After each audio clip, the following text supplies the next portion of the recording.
Hello दोस्तों, Saran academy 2.0 में आपका स्वागत है। दोस्तों आज हम लाए हैं मैथ के 20 प्रश्न। ठीक है दोस्तों, जो एसएससी जीडी के प्रीवियस ईयर क्वेश्चंस हैं 20 फरवरी 2024 को एसएससी जीडी के एग्जाम में शिफ्ट 2 में पूछा गया था। ठीक है दोस्तों, यानी कि ये जो क्वेश्चन आज का जो 20 प्रश्न आया है ये एसएससी जीडी का प्रीवियस ईयर क्वेश्चन है, जो आपको कब पूछा गया था तो 20 फरवरी 2024 को शिफ्ट 2 में पूछा गया था और ये हमारा सेट 2 है। ठीक है, तो चलिए एक एक करके प्रश्नों को हम देखते हैं।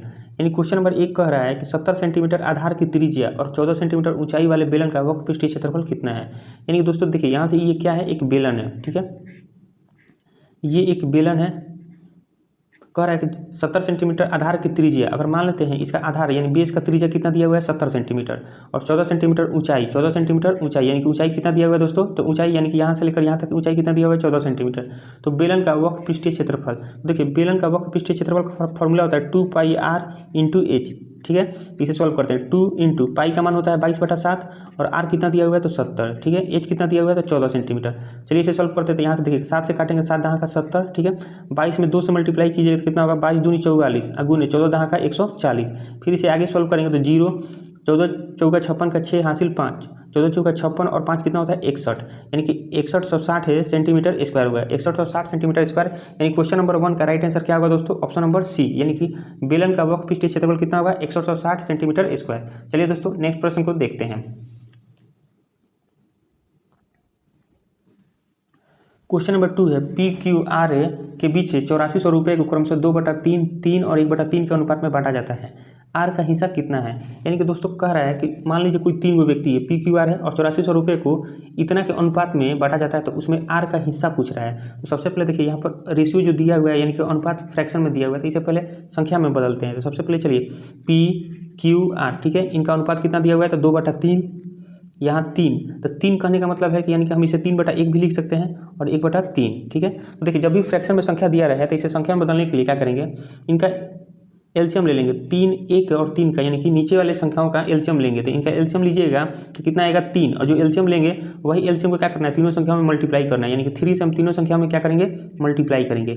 यहाँ से आप देखिएगा 3 से ये 3 गया और ये 3 से ये 3 गया, तो पी का अनुपात कितना बचा तो 2।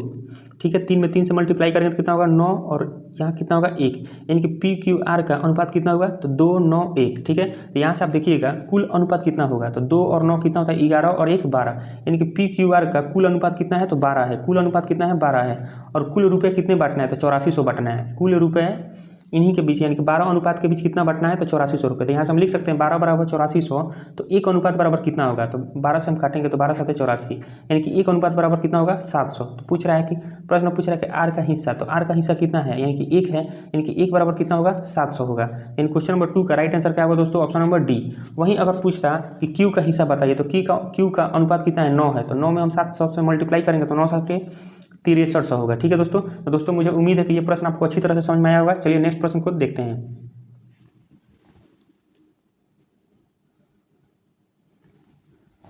क्वेश्चन नंबर 3 है स्वपिन 16 दिन में एक सोफा बना सकता है। रेवती के साथ मिलकर काम करते हुए वह काम को 128/17 दिनों में पूरा कर सकता है। यदि रेवती अकेला काम करती है तो काम पूरा करने में रेवती को कितना दिन लगेगा। यानी दोस्तों प्रश्न कर रहा है कि स्वपिन जो है 16 दिन में किसी काम को कंप्लीट कर सकता है, यानी कि एक सोफा बना सकता है। अगर वह स्वपिन रेवती के साथ मिलकर काम करता है तो वह काम को 128/17 दिन में पूरा कर सकता है। तो यदि रेवती अकेला काम करती है, यानी कि रेवती अगर अकेला काम करती है, रेवती अकेला काम करती है तो पूरा काम रेवती कितने दिन में करेगी, यही पूछ रहा है। तो यहाँ से सबसे पहले आप ये देखिएगा दोस्तों, ये देखिए स्वपिन अकेला किसी काम को कितने दिन में कर सकता है तो 16 दिन में, और रेवती के साथ मिल जाए तो कितने दिन में करता है तो 128/17 दिन में। ठीक है, तो ये क्या है तो ये हमें टाइम है, ये इन दोनों का क्या है टाइम है। ठीक है, समय है। तो यहाँ से आप देखिएगा टोटल वर्क कैसे निकलता है, तो टोटल वर्क बराबर होता है समय गुने क्षमता, यानी कि इफिशियंसी। ठीक है, तो यहाँ से आप देखिएगा टोटल वर्क निकालेंगे तो सबसे पहले देखिए जब भी समय दिया रहेगा ना तो टोटल वर्क निकाला क्या जाता है, इनका एलसीएम ले लेंगे वही हमारा क्या होगा टोटल वर्क होगा। तो देखिए एलसीएम लेंगे तो यहाँ से देखिए यहाँ 128/17 है और यहाँ 16 है, तो यानी 16/1 लिख सकते हैं। और जब भी कोई संख्या फ्रैक्शन में हो और उसका एलसीएम लेना हो तो हम ऊपर वाले का एलसीएम यानी कि ऊपर वाले का क्या लेते हैं एलसीएम और नीचे वाले का लेते हैं एचसीएफ। ठीक है, तो यहाँ से आप देखिएगा 16 और 28 का एलसीएम लेंगे तो कितना होगा 128 और 17 और 1 का एचसीएफ कितना होगा तो 1 होगा, यानी कि टोटल एलसीएम कितना आया तो 128 आया। टोटल एलसीएम कितना आया दोस्तों तो 128, यानी कि हम कह सकते हैं टोटल वर्क हमारा कितना है 128 है। अब यहाँ से आप देखिएगा अब इसे हम क्षमता निकालेंगे यानी इफिशियंसी। तो यहाँ से आप देखिएगा क्षमता, तो देखिए क्षमता यानी कि इफिशियंसी बराबर क्या होगा टोटल वर्क बटा समय हो जाएगा। तो यहाँ से आप देखिएगा अगर एस का यानी कि स्वपिन की क्षमता निकालना हो तो हम स्वपिन के समय से भाग देंगे तो 16 में 128 से भाग दीजिएगा तो कितना आएगा, 16 8 128। फिर उसी प्रकार स्वपिन और रेवती के एक साथ समय कितना दिया हुआ है, 128/17।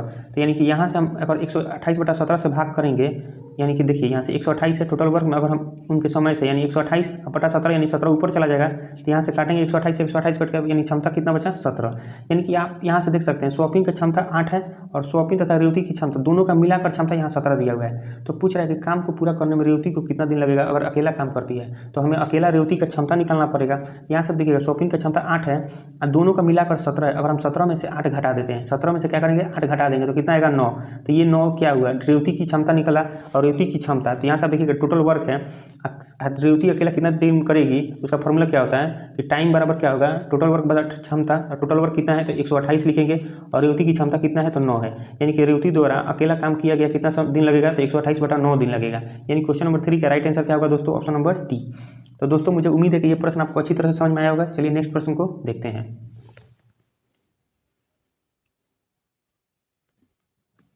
क्वेश्चन नंबर 4 है, यदि 72 जिल्दसाज 720 पुस्तकों की जिल्दबंदी 22 दिन में कर सकते हैं तो 12 दिनों में 660 पुस्तकों की जिल्दबंदी करने के लिए कितने जिल्दसाजों की आवश्यकता होगी। तो देखिए दोस्तों, इस तरह के प्रश्न बनाने के लिए एक फॉर्मूला होता है MDH, ठीक है, बटा W, यानी कि M1 D1 H1 W1, ठीक है, इज इक्वल टू क्या होता है M2 D2 H2 और W2। यहाँ से M दिखाता है व्यक्तियों की संख्या, M क्या दिखाता है तो व्यक्तियों की संख्या, D यानी कि दिन की संख्या दिखाता है और H क्या दिखाता है तो समय यानी कि घंटा आवर की संख्या दिखाता है। तो कह रहा है कि M यानी कि व्यक्तियों की संख्या, तो 72 व्यक्ति यानी कि 72 जिल्दसाज हैं, ठीक है, जो 720 से पुस्तकों की जिल्दबंदी 22 दिन में कर सकते हैं। कितने दिन में, यानी कि D1 कितना दिया हुआ है तो 22 दिन में, ठीक है, और कितना था 720 पुस्तक, यानी कि टोटल काम कितना हो रहा है तो 720 पुस्तकों की जिल्दबंदी हो रहा है। यहाँ से आप देखिएगा H यानी कि आवर नहीं दिया हुआ है तो हम इसका यूज नहीं करेंगे, ठीक है। उसी प्रकार यहाँ M2 D2 H2 और W2। तो यहाँ से आप देखिएगा M आगे क्या कर रहा है कि 12 दिनों में 660 पुस्तकों की जिल्दबंदी करने के लिए कितने जिल्दसाजों की आवश्यकता होगी, यानी कि कितनी व्यक्तियों की। तो व्यक्तियों यानी कि M2 पूछ रहा है दोस्तों, यानी कि यहाँ से M2 निकालना है हमें, ठीक है। D2 कितना दिया हुआ है यानी कि 12 दिनों में 12, ठीक है। उसके बाद यहाँ से 660 पुस्तकों की जिल्दबंदी करना है, टोटल काम कितना करना है तो 660 पुस्तकों को। अब यहाँ से हम क्या करेंगे, जिल्दसाजों की संख्या निकालना है, यानी कि व्यक्तियों की संख्या निकालना है, ठीक है। तो चलिए इसे सॉल्व करते हैं। 0 से 1 0 गया, यहाँ से हम काटेंगे 72 से ये 72 गया, ठीक है। 6 दूनी 12 और 6 में 11 6 66, ठीक है। इस 2 से हम काटेंगे 22 को तो 11 दूनी 22 और M2 इज इक्वल टू क्या होगा तो 11 × 11 कितना होगा 121, यानी कि जिल्दसाजों की संख्या कितनी होगी 121। यानी 121 से व्यक्ति मिलकर 660 पुस्तकों की जिल्दबंदी 12 दिन में कर सकते हैं। यानी क्वेश्चन नंबर 4 का राइट आंसर क्या होगा दोस्तों, ऑप्शन नंबर बी। तो दोस्तों मुझे उम्मीद है कि ये प्रश्न भी आपको अच्छी तरह से समझ में आया होगा। चलिए नेक्स्ट प्रश्न को देखते हैं।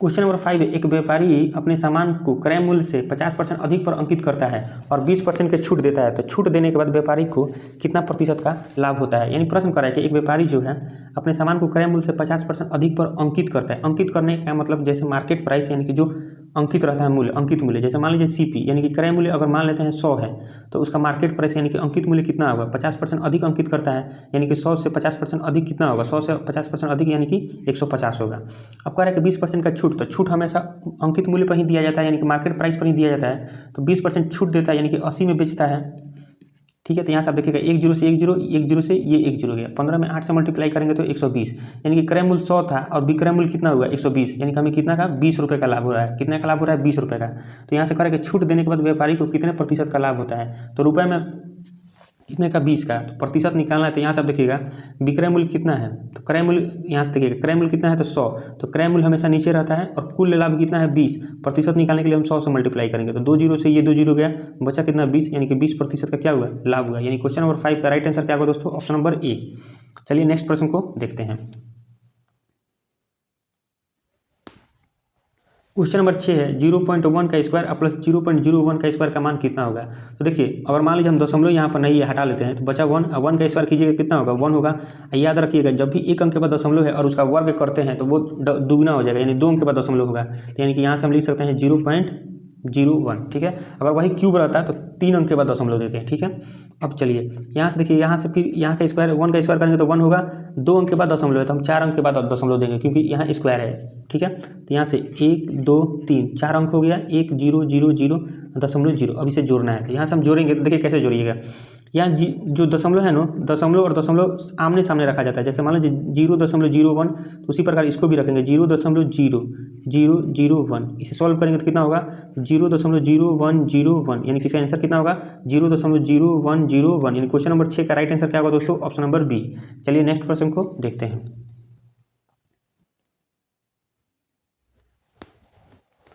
क्वेश्चन नंबर 7, एक वस्तु का अंकित मूल्य उसके क्रय मूल्य से 60% अधिक है।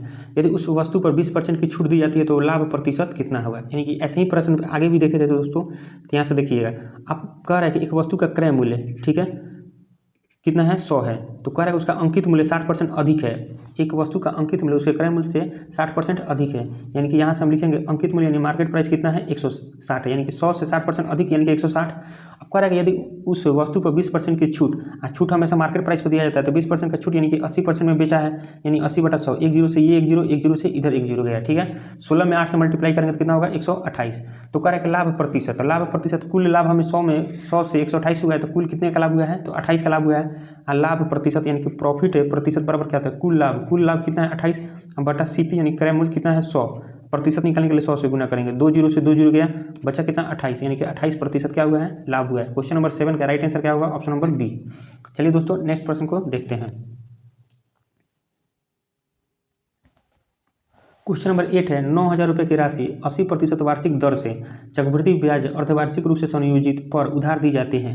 12 महीने का चक्रवृद्धि ब्याज कितना होगा। यानी कि दोस्तों प्रश्न कर रहा है कि चक्रवृद्धि ब्याज निकालना है, ठीक है। 12 महीने के लिए कोई राशि जो है 9,000 रुपये 80% की वार्षिक दर से उधार दिया जाता है। तो पूछ रहा है कि अर्धवार्षिक रूप से संयोजित करने पर चक्रवृद्धि ब्याज कितना होगा। तो देखिए जब भी अर्धवार्षिक का है ना तो प्रतिशत रेट जो होता है वो आधा हो जाता है, यानी कि ये जो 80% है तो ये 40% हो जाएगा, ठीक है। और समय डबल हो जाता है, यानी कि डबल कैसे हो जाएगा, तो 12 महीना का रहे ना अर्धवार्षिक का आधा वर्ष कहने का मतलब 6 महीना को आधा वर्ष कहते हैं, तो 12 महीना में 6 महीना का 2 वर्ष होगा, यानी कि 2 ईयर लिखेंगे, ठीक है दोस्तों।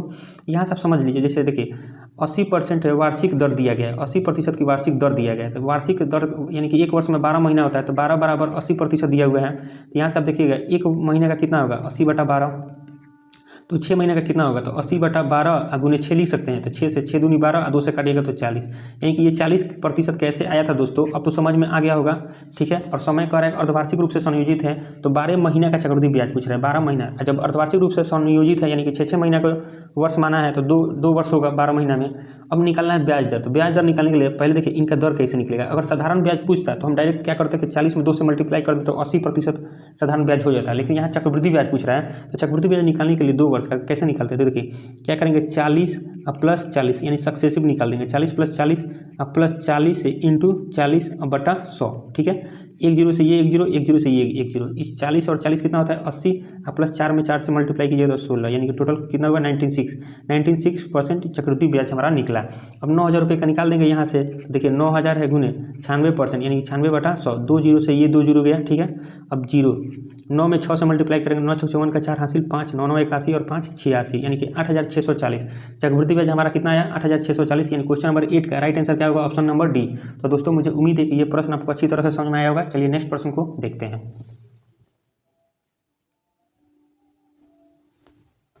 क्वेश्चन नंबर 9 है, किसी धनराशि पर 5 वर्षों के लिए प्राप्त साधारण ब्याज उस धनराशि का 2/5 है, ठीक है। तो वार्षिक ब्याज दर क्या है, यानी प्रश्न कर रहे हैं कि किसी धनराशि पर 5 वर्षों का जो 5 वर्षों के लिए प्राप्त जो साधारण ब्याज उस धनराशि का 2/5, यहाँ से यानी कि 2/5 कहने का मतलब अगर धनराशि P यानी कि अगर 5 है तो साधारण ब्याज कितना होगा, साधारण ब्याज 2 है, ठीक है। यानी कि धनराशि अगर P 5 है तो साधारण ब्याज यानी कि साधारण ब्याज कितना होगा दोस्तों तो 2 होगा। तो वही पूछ रहा है प्रतिशत दर यानी कि रेट पूछ रहा है। तो यहाँ से देखिए रेट निकालने का फॉर्मूला क्या होता है SI यानी कि साधारण ब्याज गुने 100 बटा क्या होता है मूलधन यानी कि प्रिंसिपल गुने समय, ठीक है। तो साधारण ब्याज कितना दिया हुआ है तो 2 गुने 100, प्रिंसिपल कितना है 5 और समय कितना है 5 वर्ष। तो यहाँ से आप देखिएगा इस 5 से हम काट सकते हैं 20 × 100, इस 5 से काट सकते हैं 5 × 20, 4 में 2 से मल्टीप्लाई कीजिए तो कितना 8, यानी कि प्रतिशत दर कितना है 8%, यानी क्वेश्चन नंबर 9 का राइट आंसर क्या होगा ऑप्शन नंबर बी। चलिए दोस्तों नेक्स्ट प्रश्न को देखते हैं। क्वेश्चन नंबर 10 है, 5 संख्याओं का औसत 32 है। यदि एक संख्या हटा दी जाए तो औसत 28 हो जाता है, तो हटाई गई संख्या कितनी है। यानी दोस्तों कह रहा है प्रश्न है कि 5 वो संख्या है, ठीक है, जिसका औसत कितना दिया हुआ है 32। अब कह रहा है कि एक संख्या हटा देते हैं, यानी कि अगर इसमें से अगर हम एक संख्या हटा देंगे तो कितना बचेगा 4, तो औसत कितना हो जाता है 28 हो जाता है। औसत कितना हो जाता है 28।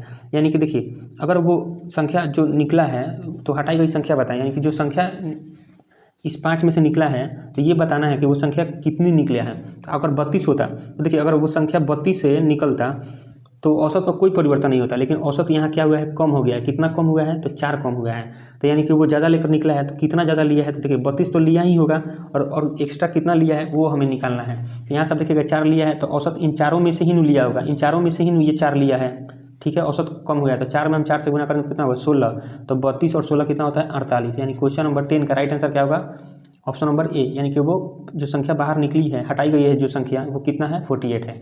चलिए दोस्तों नेक्स्ट प्रश्न को देखते हैं।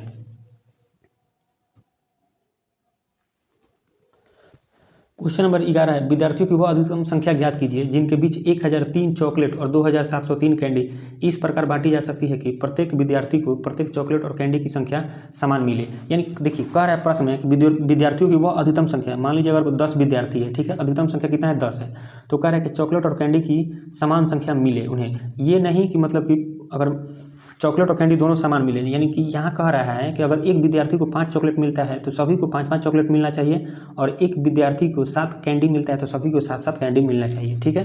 प्रश्न ये करें और विद्यार्थियों को हमें अधिकतम संख्या निकालना है, तो अधिकतम संख्या कैसे निकलेगा। तो देखिए चॉकलेट की संख्या कितना है 1003 और कैंडी की संख्या कितना है 2703, तो इनका HCF निकाल देंगे। इनका क्या निकालेंगे HCF, तो वही क्या होगा हमारा विद्यार्थियों की अधिकतम संख्या होगा। तो यहाँ से देखिए 1003 को हम सॉल्व करेंगे तो देखिए 17 से हम काटते हैं, इसको तोड़ते हैं, देखिए 17 5 85, ठीक है, 17 9 153, यानी कि 17 और 59 में तोड़ सकते हैं 1003 को, और ये दोनों अभाज्य संख्या है तो अब ये नहीं टूटेंगे। फिर इसको भी तोड़ेंगे तो यहाँ से आप देखिएगा 17 एकम 17, ठीक है, 17 5 85 और 17 9 153, यानी कि 17 गुने 159 में टूट गया, ठीक है। फिर आगे और टूटेगा तो तोड़ते हैं इसको 17 गुने 3 से तोड़ेंगे, 3 5 15 और 3 3 9, 17 3 और 53, ये तीनों क्या है अभाज्य संख्या है, अब नहीं टूटेंगे। तो यहाँ से हम देखिए HCF कैसे निकलेंगे, तो जो कॉमन होगा वही HCF होगा। तो यहाँ पर देखिए यहाँ 17 है और इसमें भी 17 है, यानी कि केवल 17 ही कॉमन ले सकते हैं इसमें से हम, यानी कि HCF कितना होगा 17, ठीक है, HCF कितना होगा 17, यानी कि विद्यार्थियों की वो अधिकतम संख्या कितनी होगी तो 17 होगी। क्वेश्चन नंबर 11 का राइट आंसर क्या होगा दोस्तों ऑप्शन नंबर सी। तो दोस्तों मुझे उम्मीद है कि ये प्रश्न भी आपको अच्छी तरह से समझ में आया होगा। चलिए नेक्स्ट प्रश्न को देखते हैं।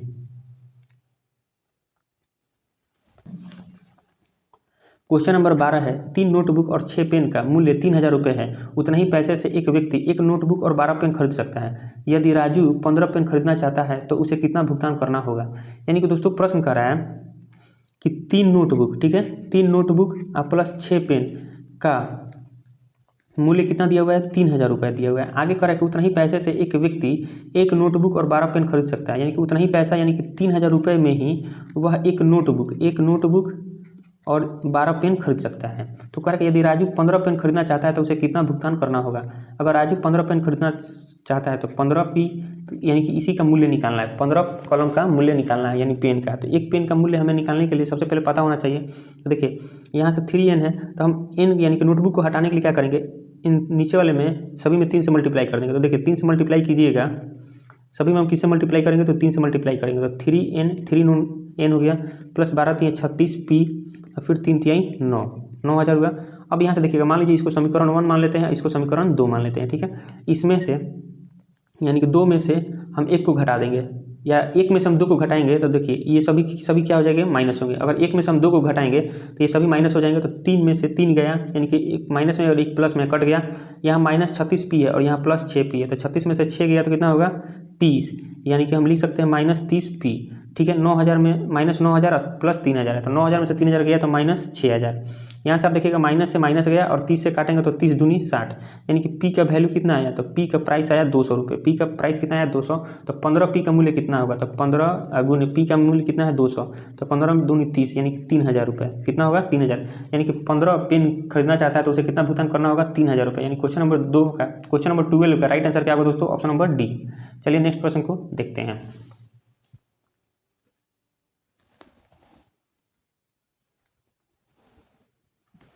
क्वेश्चन नंबर 13 है, यदि 6 पेन का क्रय मूल्य 5 पेन के विक्रय मूल्य के समान है तो लाभ या हानि प्रतिशत ज्ञात कीजिए। यानी प्रश्न कर रहा है कि 6 पेन का क्रय मूल्य यानी 6 पेन का CP 5 पेन के विक्रय मूल्य के बराबर हो, ठीक है। तो कह रहा है तो लाभ या हानि प्रतिशत ज्ञात कीजिए। तो यहाँ से आप देखिएगा CP बटा SP हम लिख सकते हैं और यहाँ पर क्या लिख सकते हैं 5/6। यानी कि अगर क्रय मूल्य 5 है तो विक्रय मूल्य कितना है 6, यानी कि हमें कितना होगा 1 का लाभ हो रहा है, तो यहाँ यानी कि लाभ प्रतिशत होगा। लाभ प्रतिशत निकालने का फॉर्मूला क्या होता है, यानी कि लाभ प्रतिशत यानी प्रॉफिट प्रतिशत निकालने का फॉर्मूला होता है कुल लाभ कितना है 1, क्रय मूल्य कितना है 5, ठीक है। अब प्रतिशत निकालने के लिए 100 से, तो 5 से काटेंगे तो 20/5 यानी कि कितना हुआ 20% का लाभ हुआ है। यानी क्वेश्चन नंबर 13 का राइट आंसर क्या होगा दोस्तों, ऑप्शन नंबर बी। चलिए नेक्स्ट प्रश्न को देखते हैं।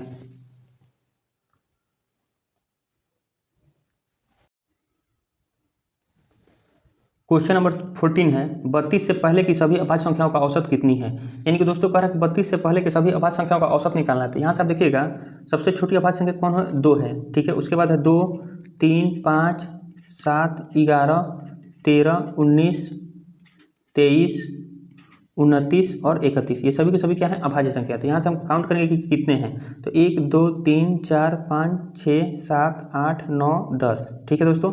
यानी कि एक कोई अभाज्य संख्या छूट रहा है, वो कौन सा है, तो देखिए यहाँ पर क्या होगा 17, यानी कि 17, कुल कितने तो 11, कुल 11 अभाज्य संख्या होंगे, कुल 11 अभाज्य संख्या होंगे 32 से पहले, ठीक है। तो यहाँ से आप देखिएगा इनका औसत निकालने के लिए क्या होता है कि कुल संख्याओं को जोड़ देंगे और कुल संख्या से भाग देंगे, तो कुल संख्या कितना है 11 है, ठीक है। चलिए सभी को जोड़ते हैं, तो 2 और 3 5, 5 और 5 10, 10 और 7 17, 17 और 11 कितना होगा 28, 28 और 13, 28 से और 13 41, 41 और 17 कितना होगा, तो 41 और 17 58, यानी कि 58, 58 और 19 कितना होगा, तो 58 और 19 77, यानी कि 77, 77 और 23 कितना होगा, तो 100, ठीक है। यहाँ से आप देखिएगा 31 है और ये 29 है, तो ये एक इधर एक दे देगा, तो 30 और 30 60, यानी कि 100 और 60, ठीक है। तो 100 + 60 कितना होगा 160, ठीक है। तो 160 में हम 11 से भाग देंगे तो कितना होगा 11 एकम 11, 11 चौका 44, 5 0, ठीक है। 11 5 55, 11 5 55 और 11 चौका 44, यानी कि 14.54 होगा। यानी क्वेश्चन नंबर 14 का राइट आंसर क्या होगा दोस्तों, ऑप्शन नंबर सी। चलिए दोस्तों नेक्स्ट प्रश्न को देखते हैं। क्वेश्चन नंबर 15 है दो संख्याओं का गुणनफल 720 है और उनका महत्तम समापवर्तक 4 है, तो इन संख्याओं का लघुत्तम समापवर्तक कितना होगा। यानी दोस्तों प्रश्न कर रहा है कि दो संख्या हैं, जैसे मान लीजिए संख्या 1 और संख्या 2, दो संख्याओं का गुणनफल, ठीक है, और 720 दिया हुआ है। तो यहाँ से एक चीज़ याद रखिएगा कि दो संख्याओं का गुणनफल उन संख्याओं के लॉसा यानी कि LCM गुने HCF के बराबर होते हैं, LCM गुने HCF के बराबर होता है। दो संख्याओं का गुणनफल कितना दिया हुआ है 720, ठीक है। उनका लघुत्तम समापवर्तक कितना है ये निकालना है, यानी कि हमें LCM निकालना है, और HCF यानी कि महत्तम समापवर्तक कितना है, तो 4 दिया हुआ है, यानी कि 4। यहाँ से आप देखिएगा काटेंगे इसे, तो 4 से 18 चौका 72, यानी 180, LCM कितना आया, तो 180 आया। यानी क्वेश्चन नंबर 15 का राइट आंसर क्या होगा, ऑप्शन नंबर ए। चलिए दोस्तों नेक्स्ट प्रश्न को देखते हैं। क्वेश्चन नंबर 16 है एक गोले की त्रिज्या में 50% की वृद्धि की जाती है, गोले के आयतन में कितना प्रतिशत की वृद्धि होगी। यानी दोस्तों प्रश्न करें कि गोले की त्रिज्या में 50% की वृद्धि की जाती है, तो यहाँ से आप देखिएगा 50% का मतलब कितना होता है, फ्रैक्शन में 1/2 होता है, यानी कि 2 से 1, 2 पर 1 की वृद्धि हुई है। यानी कि अगर पहले त्रिज्या अगर हम मानते हैं 2 था, पहले त्रिज्या कितना था 2 था, तो अब कितना हो गया 3, ठीक है। तो पूछ रहा है कि आयतन में कितना प्रतिशत का वृद्धि होगा। तो यहाँ से आप देखिएगा गोले का आयतन का फॉर्मूला होता है 4/3 πr³, ठीक है, 4/3 πr³ तो यहाँ से आप देखिएगा 4/3 से 4/3 गया, पाई से पाई गया। पहले त्रिज्या 2 था तो 2 का क्यूब करेंगे तो कितना होगा 8, और उसके बाद त्रिज्या अब कितना हो गया है 3, तो 3 का क्यूब कीजिए कितना होगा 27, यानी कि 8 से 27 कितना का वृद्धि हुआ है, तो 19 का वृद्धि हुआ है। वही पूछ रहा है कि प्रतिशत में आप बताएं। तो देखिए कुल वृद्धि कितना हुआ है 19 का, और किस पर हुआ है, तो 8 पर, यानी कि 8 लिखेंगे, प्रतिशत निकालने के लिए 100 से मल्टीप्लाई। तो यहाँ से हम काटेंगे तो 2 चौका 8 और 25 चौका 100, ठीक है। फिर इसे आगे सॉल्व करेंगे तो 19 5 95 का 5 हासिल 9, 19 दूनी 38, 38 और 9 कितना होगा 38 और 9 47, 38 और 9 कितना होगा 47, यानी 47/2, ठीक है। तो यहाँ से 475/2 अब इसे काटेंगे, तो यहाँ से देखिएगा हम इसे काट सकते हैं, 2 दूनी 4, 2 3 6, 2 7 14, 2 5 10, यानी कि 237.5। यानी क्वेश्चन नंबर 16 का राइट आंसर क्या होगा दोस्तों, तो ऑप्शन नंबर बी, यानी कि गोले के आयतन में कितना प्रतिशत का वृद्धि हुआ है, तो 237.5% की वृद्धि हुई है। तो चलिए दोस्तों नेक्स्ट प्रश्न को देखते हैं। क्वेश्चन नंबर 17 है 384 मीटर लंबी एक रेलगाड़ी एक बिजली के खंभे को 12 सेकंड में पार करती है और विपरीत दिशा में यात्रा कर रही समान लंबाई की दूसरी रेलगाड़ी को 12 सेकंड में पार करती है, तो दूसरी रेलगाड़ी की चाल कितनी है। तो यहाँ से आप देखिएगा 384 मीटर 384 मीटर लंबी एक रेलगाड़ी है जो एक बिजली के खंभे को 12 सेकंड में पार करती है। तो यानी कि यहाँ से हम इस रेलगाड़ी की चाल निकालेंगे तो यहाँ से आप देखिएगा इस रेलगाड़ी की चाल को S1 मान लेते हैं, ठीक है। यानी कि इस रेलगाड़ी की स्पीड S1 है। तो देखिए चाल बराबर क्या होता है, दूरी बटा समय, ठीक है। तो यहाँ पर जब एक रेलगाड़ी किसी खंभे को या किसी व्यक्ति को, ठीक है, या किसी पुल को पार करती है तो उस समय दूरी की क्या होता है, तो रेलगाड़ी की लंबाई ही होती है, ठीक है दोस्तों। तो रेलगाड़ी की लंबाई कितना है, तो 384, और कितने समय में पार करती है, तो 12 सेकंड में, ठीक है। तो यहाँ से हम काटेंगे तो 12 से, तो 12 3 36, ठीक है, 12 3 36 और 12 दूनी 24, यानी कि इसका चाल कितना हुआ, तो 32 मीटर प्रति सेकंड, 32 मीटर प्रति सेकंड। अब आगे कह रहा है कि विपरीत दिशा में यात्रा कर रहे समान लंबाई की दूसरी रेलगाड़ी को 12 सेकंड में पार करती है, तो दूसरी रेलगाड़ी की चाल कितनी है, यानी दूसरी रेलगाड़ी की चाल। तो देखिए यहाँ से चाल यानी कि पहली रेलगाड़ी की चाल प्लस दूसरी रेलगाड़ी की चाल, ठीक है।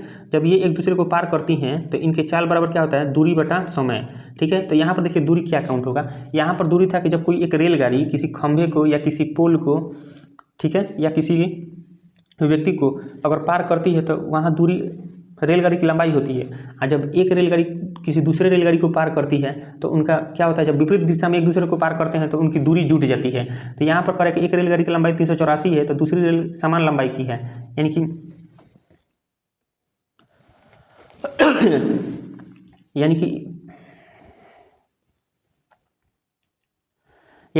हम क्या करेंगे, इनका जो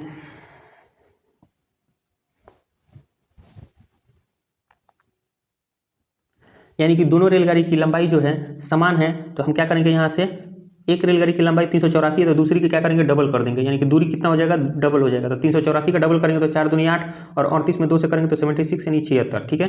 और समय कितना, तो 12 सेकंड में पार करती है, ठीक है। यहाँ से हम निकालेंगे चाल, तो यहाँ से देखिएगा S1 हमारा कितना था, 32, S1 कितना था, तो 32 प्लस S2 यानी कि दूसरी की चाल निकालना है। तो यहाँ से हम काटेंगे इसे, तो 12 छक 72 और 12 चौका 48 यानी कि 64 है, ठीक है। चाल कितना आ गया, तो 64 मीटर प्रति सेकंड। यहाँ से आप देखिएगा S2, तो S2 का मान निकालने के लिए हम 64 में से 32 घटाएंगे तो कितना आएगा, 32, यानी कि दूसरी की भी चाल कितना है, तो 32 मीटर प्रति सेकंड, 32 मीटर प्रति सेकंड। यानी क्वेश्चन नंबर 17 का राइट आंसर क्या होगा दोस्तों, ऑप्शन नंबर डी। चलिए दोस्तों नेक्स्ट प्रश्न को देखते हैं।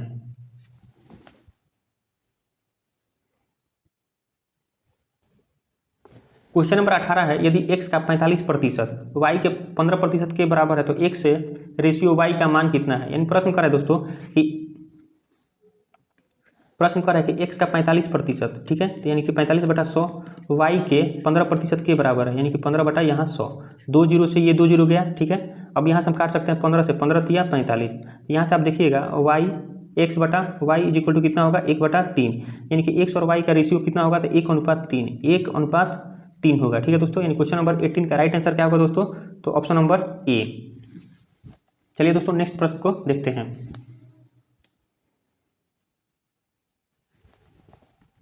क्वेश्चन नंबर 19 है, एक मेज का विक्रय मूल्य 6,875 रुपये है, यदि लाभ प्रतिशत 25% है तो मेज का क्रय मूल्य कितना है। यानी दोस्तों प्रश्न करें एक मेज का विक्रय मूल्य कितना है, यानी कि विक्रय मूल्य यानी SP सेलिंग प्राइस कितना है, तो 6,875 रुपये है।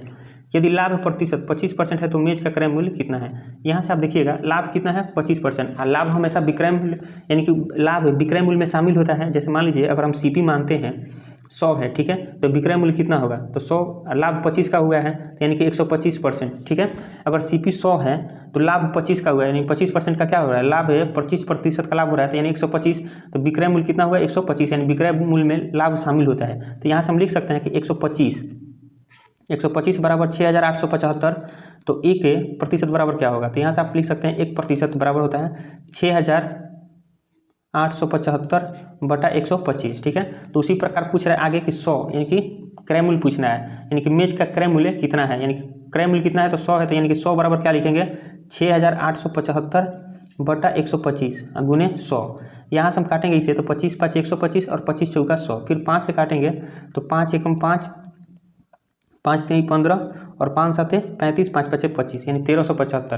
तो यहाँ से 1375 गुने 4, ठीक है। आगे इसे सॉल्व करेंगे तो 4 5 20 का 0 हासिल 2, 7 चौका 28, 2 30 का 0 हासिल 3, 13 चौका 52 और 3 55, यानी कि 5500। यानी कि दोस्तों क्रय मूल्य कितना है, तो 5500 है। क्वेश्चन नंबर 19 का राइट आंसर क्या होगा दोस्तों, ऑप्शन नंबर ए। चलिए नेक्स्ट प्रश्न को देखते हैं।